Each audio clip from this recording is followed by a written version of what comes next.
This is Earth Files, the award-winning news site with the latest updates in science, environment, and real X-Files. Podcasting in-depth reports beyond the 6 o'clock news by Emmy Award-winning journalist Linda Moulton Howe.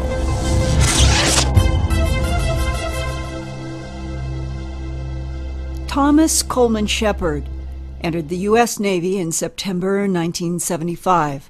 1 year later, on Thanksgiving night, 1976, Shepard and two other Navy men saw photographs and documents in a top-secret magic file about extraterrestrial biological entities.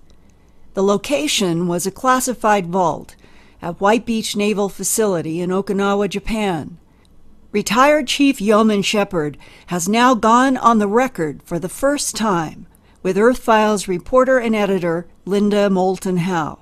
This is an excerpt from a half-hour Earth Files vodcast soon to be available at earthfiles.com. And I looked at the documents, and there was a lot of, red ink, top secret. One of the words was magic, and magic was spelt with a J.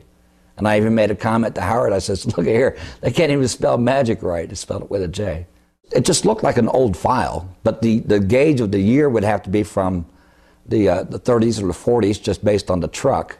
The aliens sort of looked like that one down in the Roswell Museum, but different too.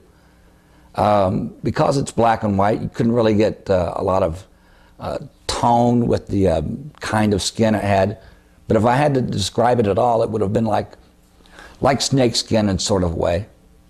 Can you explain that further? They had a whitish kind of appearance, but you could tell it had some color to it. And if I had to describe it as matches any other type of animal that I know of, it would have been like that of a white snake, say. And could you discern scales? Not really, no. No, but you could tell that they just looked like bumps, and who knows what they were.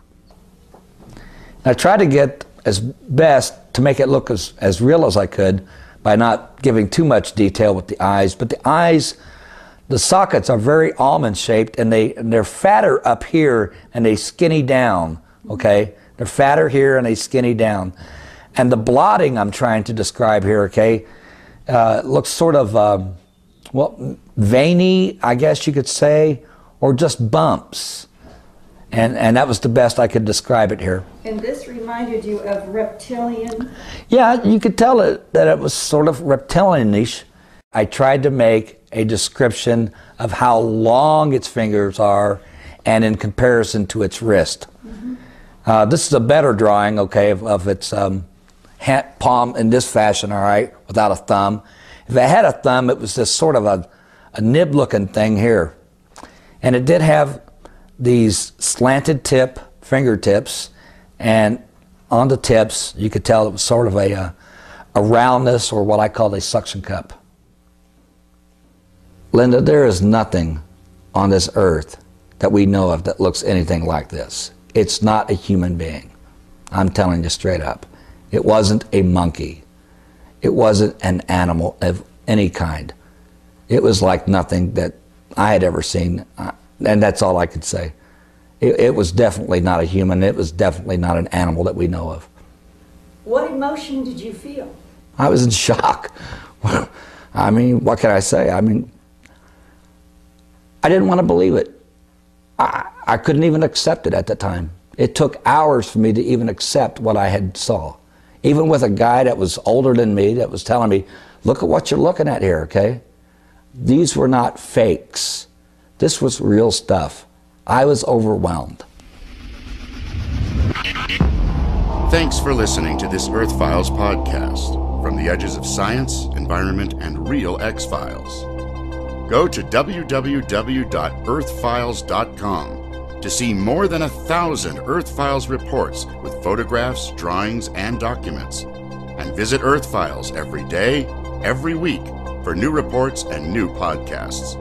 That's www.earthfiles.com.